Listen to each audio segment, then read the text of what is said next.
श्री कबीर दास जी, जिनका जन्म हिंदू धर्म में ना होते हुए भी इन्होंने कितनी भगवान की भक्ति की, कितना भजन किया, कितनी नाम में निष्ठा थी, उन कबीरदास जी के चरित्र को श्रवण करेंगे।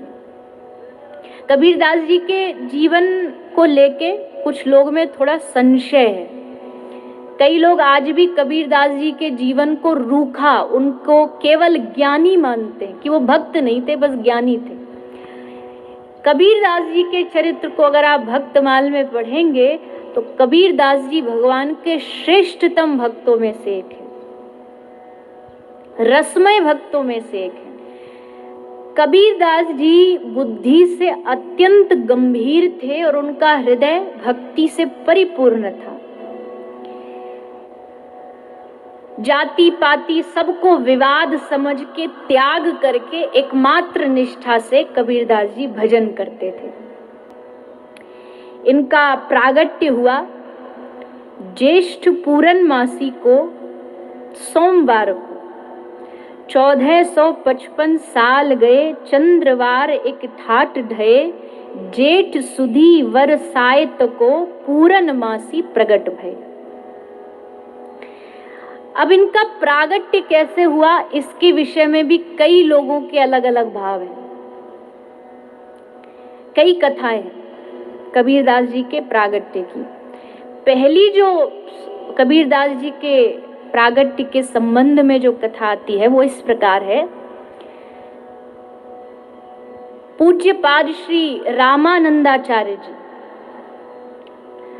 श्री रामानंदाचार्य जी की सेवा में एक ब्राह्मण रहता था। वो स्वामी जी की निरंतर सेवा करता था। तो एक दिन उस ब्राह्मण को किसी कार्यवश बाहर जाना था, तो उसने अपनी पुत्री को कहा कि बेटी तू जाना और स्वामी जी की आज पूरी सेवा तू करके आना। तो पुत्री आ गई। आकर के उसने बड़े भाव से, बड़ी भक्ता थी, सेवा की। श्री स्वामी जी बड़े प्रसन्न हुए उसकी सेवा को देख करके। पूरी सेवा करके जब वो जाने लगी तो उसने स्वामी जी को प्रणाम किया, और जैसे स्वामी जी को प्रणाम किया तो प्रसन्न होकर स्वामी जी ने आशीर्वाद दे दिया, पुत्रवान भव। अब जैसे उस कन्या ने ये आशीर्वाद सुना तो एकदम कांप गई कि स्वामी जी ने ये क्या आशीर्वाद दे दिया। निवेदन किया कि महाराज मैं तो कुंवारी हूँ, अभी तक ब्याह भी नहीं हुआ। कुछ जगह ऐसा लिखा है कि विधवा है, भक्तमाल में लिखा है कुंवारी थी। महाराज अब ये आपने वरदान दिया, क्या होगा। अब स्वामी जी भी चिंता में पड़ गए कि वरदान तो हमने दे दिया। उसी बीच भगवान नारायण ने कलयुग का हालचाल जानने के लिए माता लक्ष्मी जी को भेजा कि पृथ्वी पर आप देख करके आओ हालचाल धरती का कैसा है। तो माता लक्ष्मी जी भूलोक में आई हुई थी, चारों ओर देख रही हैं, पाप बढ़ रहा है, अत्याचार बढ़ रहा है। उसको देख के माँ लक्ष्मी एकदम चिंतित हो गई और मन में विचार आया कि इस समय तो आवश्यकता है कि कोई भगवान का परम भक्त अवतार ले।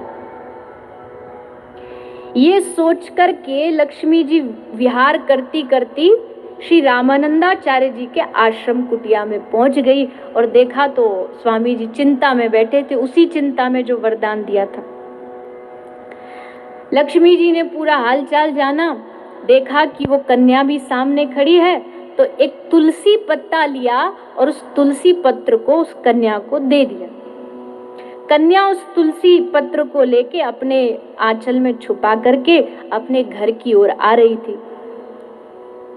अब जैसे घर की ओर बढ़ रही है तो जो उसने अपने आंचल में छुपा रखा था तुलसी पत्र, धीरे धीरे उसको उसका भार ज्यादा लगने लगा कि वजन बढ़ रहा है। लेके तो एक तुलसी पत्र आई थी, यहाँ तो पूरा वजन बढ़ रहा है। तो जैसे उसने आंचल हटाया तो उसकी गोद में एक बड़ा सुंदर नन्हा सा शिशु उसे प्राप्त हुआ, और वो शिशु कबीरदास जी ही थे, जो साक्षात गुरु की कृपा से, श्री रामानंदाचार्य जी की कृपा से और साक्षात भगवान के द्वारा प्रेरणा लक्ष्मी जी को हुई और लक्ष्मी जी के द्वारा वो पत्र, तुलसी पत्र उस कन्या को मिला। अब कन्या को शिशु तो मिल गया, पर अब घबराई कि घर लेके कैसे जाऊं। घर लेके गई तो चारों ओर खूब मेरी लोग हंसी उड़ाएंगे, विरोध करेंगे। तो उसने एक पास में लहर तारा नाम का तालाब था, उस तालाब में उस बालक को बहा दिया। देव योग से उसी तालाब के पास से नीरू और नीमा नाम के एक दंपति जा रहे थे। दोनों दंपति संतानहीन थे, उनको संतान थी नहीं।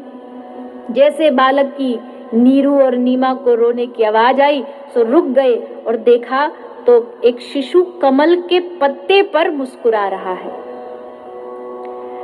तो पत्नी ने कहा, निवेदन किया कि स्वामी आपकी आज्ञा हो तो इसको हम अपने साथ ले चलें, और दोनों उस बालक को घर ले आए। और इस प्रकार नीरू और नीमा कबीरदास जी के माता और पिता बन गए।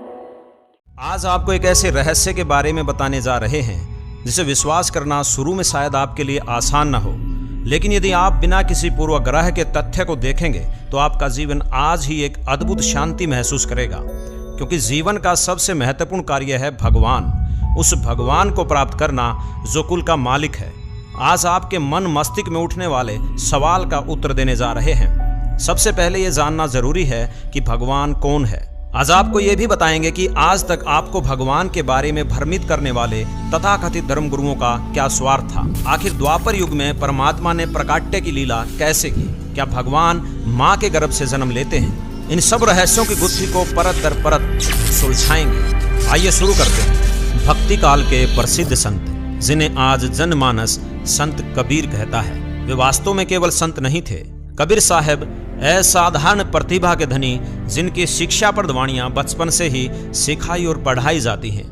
वे मात्र संत नहीं बल्कि पूर्ण परमात्मा हैं, जिन्होंने पृथ्वी पर जुलाहे की भूमिका की। कबीर साहब पूर्ण परमात्मा हैं, जिसकी गवाही वेद देते हैं तथा वेदों में वर्णित विधि अनुसार इस पृथ्वी पर अवतरित होते हैं। कबीर साहब इस पृथ्वी पर अद्भुत लीलाएं करते हैं, अपनी पुण्यात्माओं को तत्व ज्ञान से अवगत कराते हैं। आइए उनके जीवन पर प्रकाश डालते हैं। कबीर साहब जी लगभग 600 वर्ष पूर्व ज्येष्ठ शुक्ल पक्ष की पूर्णिमा को ब्रह्म मुहूर्त के समय एक शिशु के रूप में बनारस शहर के लहर तारा तालाब में कमल के फूल पर अवतरित हुए। इसके प्रत्यक्ष दृष्टा थे ऋषि अष्टानंद, जिसका आज भी प्रमाण है। जहाँ बैठकर ऋषि अष्टानंद जी ने यह दृष्टांत देखा, उस जगह पर ऋषि अष्टानंद जी की एक यादगार भी बनी है। कुछ समय उपरांत लहर तारा तालाब पर नीरू नीमा जुलाहा दंपति गए तथा नवजात बालक रूप में कबीर परमेश्वर जी को देखा तो उन्हें कमल के फूल समेत उठाकर घर ले गए तथा कबीर परमेश्वर जी को अपने बालक रूप में पाला, क्योंकि वे निसंतान थे। वास्तव में नीरू और नीमा ब्राह्मण दंपति थे, जिनके नाम गौरी शंकर और सरस्वती थे। दोनों ही कथावाचन करके जीवन निर्वाह किया करते थे। उनकी धन जोड़ने की प्रवृत्ति बिल्कुल भी नहीं थी। वे अतिरिक्त धन का भंडारा कर दिया करते थे। इसी कारण से अन्य ब्राह्मण उनसे ईर्ष्या करने लगे। इसका फायदा मुस्लिम समुदाय ने उठाया और उनका जबरदस्ती धर्म परिवर्तन करके नाम भी बदल दिए। नीरू नीमा ने ही कलयुग में कबीर साहेब जी की परवरिश की तथा कबीर साहेब जी के मुंह बोले माता पिता कहलाए। नीरू और नीमा द्वापर युग में सुपत सुदर्शन जी के माता पिता थे। इन्होंने कबीर साहेब की बात को उस समय स्वीकार नहीं किया था। अंत में सुदर्शन जी ने करुणामय रूप में आए कबीर साहेब से प्रार्थना की कि मेरे माता पिता यदि किसी जन्म में कभी मनुष्य जीवन प्राप्त करें तो इनको संभालना प्रभु। कबीर साहब ने कहा, चिंता न कर, अब तू अपने माता पिता के चक्कर में यहाँ उलझ जाएगा, समय आने दे, उनको भी संभाल लूंगा। कबीर साहब जी ने भी स्वयं अपनी वाणियों में यह स्पष्ट किया कि उनके कोई माता पिता नहीं थे, न ही उन्होंने माँ के गर्भ से जन्म लिया तथा वे अजर अमर अर्थात अविनाशी हैं। कबीर साहब जी कहते हैं, ना मेरा जन्म ना गर्भ बसेरा, बालक बन दिखलाया, काशी नगर जल कमल पर डेरा, वहाँ जुलाहे ने पाया, मात पिता मेरे कछु नाही, ना मेरे घर दासी, जुल्हे का सुति आन कहाया, जगत करे मेरे हांसी।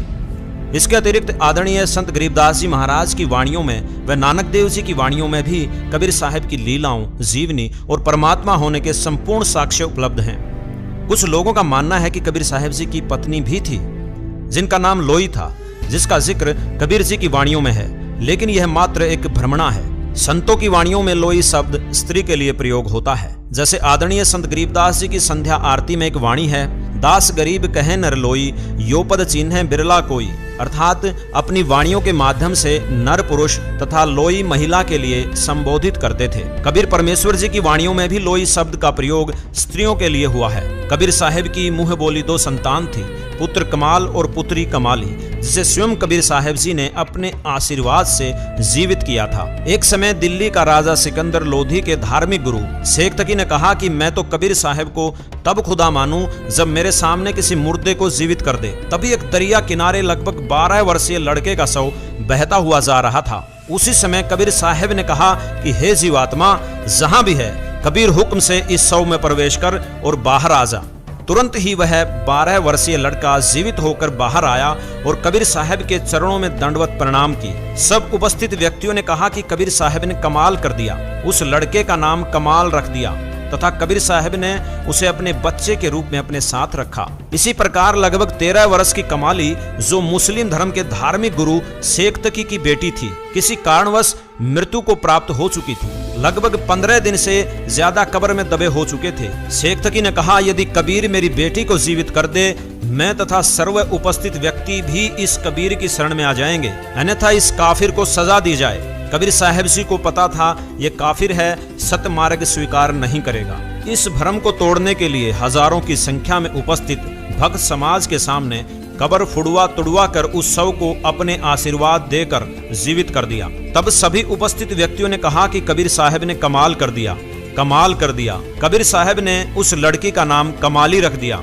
लड़की ने अपने पिता शेख तकी के साथ जाने से मना कर दिया। कहा कि मेरा इनसे इतना ही नाता था, इनसे तो मैं जा चुकी हूँ, अब मैं अपने परम पिता के साथ रहूंगी। कबीर साहब ने उस कमाली लड़की को अपनी बेटी रूप में रखा। कबीर साहब ने 120 वर्ष तक पृथ्वी पर रहकर तत्व ज्ञान का प्रचार अपनी वाणियों के माध्यम से किया, जिन्हें हम कबीर वाणी कहते हैं। कबीर साहब की वाणियों में अनेकों आध्यात्मिक गूढ़ रहस्य छिपे हैं, जिन्हें तत्वदर्शी संत ही सुलझा कर बता सकते हैं। इस तरह कबीर परमेश्वर ने ढेरों वाणियां उच्चारित की और अनेकों लीलाएं की, जिनके प्रमाण शास्त्रों और संतों की वाणियों में मिलते हैं।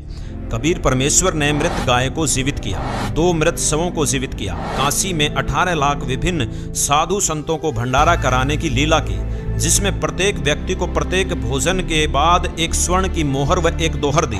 दिल्ली के बादशाह सिकंदर लोधी का जलन का रोग दूर किया, मृत रामानंद जी को जीवित किया और ऐसी ऐसी न जाने अनेकों लीलाएं कबीर साहब ने की। 120 वर्ष तक अपनी प्यारी आत्माओं को ज्ञान प्रचार करने के बाद परमात्मा ने राजा वीर सिंह बघेल और मगहर रियासत के राजा बिजली खान पठान सहित हजारों लोगों के सामने मगहर लीला की और सशरीर सतलोक चले गए। तो पुण्यात्माओं, ये लीला किसने की आपके रूबरू कर दिया कबीर सागर के अंदर, कि कबीर साहब ने 600 वर्ष पहले यही लीला की थी। तो who is God? Kabir is God. अनंत कोट ब्रह्मांड का एक रति नुई भारे, सतगुरु पुरुष कबीरे हैं ये कुल के सिरजनधारे। हम सुल्तानी नानक तारे दादू को उपदेश दिया, जात जुलाहा भेद न पाया वो काशी मोह कबीर हुआ। आंखों देखे उन महापुरुषों ने बताया जिनको परमात्मा मिले, जिनमें से एक का विवरण तो आपको सुबह दिया था। और नानक साहिब जी को बेई नदी से, सुल्तानपुर शहर के पास एक बेई नदी बहती थी, अभी बह रही है वो। उसमें स्नान करने जाया करते आदरणीय नानक देव साहिब जी, और वहां परमात्मा जिंदा महात्मा का रूप बनाकर गए थे। दरिया में डुबकी लगाई नानक साहिब ने स्नान करने के लिए, उनको अंतर ध्यान कर दिया और सचखंड लेकर गए। शरीर को अपस्ट्रीम में जिधर से जल आ रहा था उस साइड में छुपा दिया। 3 दिन तक अपने पास रखा, सौर्य ब्रह्मांडों से परिचित कराया, अपनी सतिथि से परिचित कराया। फिर उनको भी बताया था कि मैं बनारस में रहता हूँ, काशी में, काशी शहर के अंदर, इस जम्बू द्वीप भारत में, और वहां आना तुझे सतनाम दूंगा। तीसरे दिन नानक साहब जी को वापस छोड़ा। उन्होंने प्रथम उदासी बनारस की थी। वहां जाकर जब भगवान को देखा कपड़ा बुनते हुए जुलाहे के रूप में, धानक के रूप में, और वही सूरत जो कि तुम जो सतलोक में देखी थी जिंदा महात्मा के रूप में, फिर सतलोक में देखे थे तख्त के ऊपर सिंहासन पर बैठा उस पूर्ण परमात्मा को, अकाल मूर्त को, और वो नीचे कपड़ा बुनने लग रहा। तब कहा था फाई सूरत मलुकी वेश ए ठगवाड़ा ठगी देश खरा सियाणा बहुता बार, ये धानक रूप रहा करतार, लोगो धानक रूप रहा करतार। ये गुरु ग्रंथ साहिब के अंदर नानक साहिब जी की महिला पहला की वाणी पृष्ठ नंबर 24 पर अंकित है, जो दास ने आपको सुनाई। फिर 721 पृष्ठ पर लिखा है एक अर्थ, ये नानक साहिब जी की वाणी है महिला पहला की। एक अर्ज गुप्तम पेश तोदर कून करतार, हक्का कबीर करीम तू बे ऐब परवरदिगार। आदरणीय दादू साहिब जी को लेकर गए थे सचखंड में, 3 दिन में वापस छोड़ा था उनको। वो अचेत पड़े रहे, तीसरे दिन उठे जब कहा था जिन मुझको निज नाम दिया सोए सतगुर हमार, दादू दूसरा कोई नहीं है कबीर सिरजनहार। ओए होए, तो पुण्यात्माओं who is God, Kabir is God. और वही जो काशी में आया था वो पूर्ण परमात्मा।